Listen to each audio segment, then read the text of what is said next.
আমরা সবাই জানি যে ডাব্লিউবি জিএনএম এএনএম যে পরীক্ষার 14 জুলাই যে পরীক্ষাটি হওয়ার কথা ছিল সেটি পিছিয়ে 4 আগস্ট করা হয়েছে। তো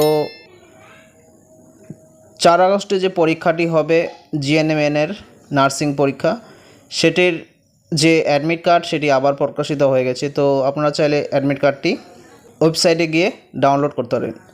তো কিভাবে অ্যাডমিট কার্ডটি আপনারা ডাউনলোড করবেন হয়তো অনেকে ইতিমধ্যে জেনে গেছো, যারা জানো না তাদের জন্য এই ভিডিওটি।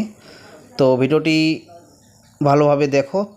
অ্যাডমিট কার্ডটি ডাউনলোড করার জন্য ক্রোম ব্রাউজার ওপেন করে গুগলে সার্চ করবে ডাব্লিউবি জিএনএম এএনএম বা ডাব্লিউবি এএনএম জিএনএম, যেটাই লিখে আপনি সার্চ করেন, শুধু জিএনএম এএনএম লিখে সার্চ করলেও হবে। তো ডাব্লিউবি জিএনএম এএনএম লিখে সার্চ করলে যে অফিসিয়াল ওয়েবসাইট সেটি আপনি দেখতে পারবেন। এখানে দুটি ওয়েবসাইট শো হবে, আপনি সেকেন্ড অথবা ফার্স্ট যে কোনো একটি ওয়েবসাইটে ওপেন করতে পারেন। তো ওয়েবসাইটটি ওপেন করার সাথে সাথে আপনি দেখতে পারেন মিডিলে ডাউনলোড অ্যাডমিট কার্ড বলে একটি অপশন দেওয়া হয়েছে।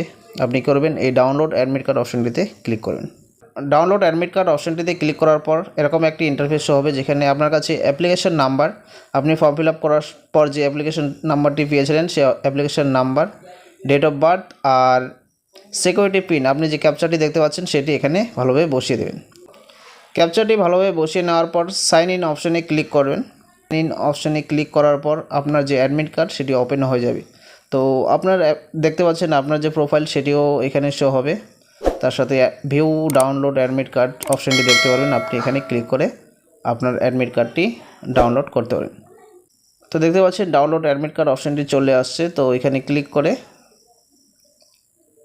করলে আপনার অ্যাডমিট কার্ডটি ডাউনলোড হয়ে যাবে। তো আপনারাও চাইলে এভাবে আপনার জিএনএম যে 4 তারিখে যে পরীক্ষা, 4 তারিখে যারা অ্যাপ্লাই করেছিলেন, তো এইভাবে আপনার অ্যাডমিট কার্ডটি ডাউনলোড করতে পারেন।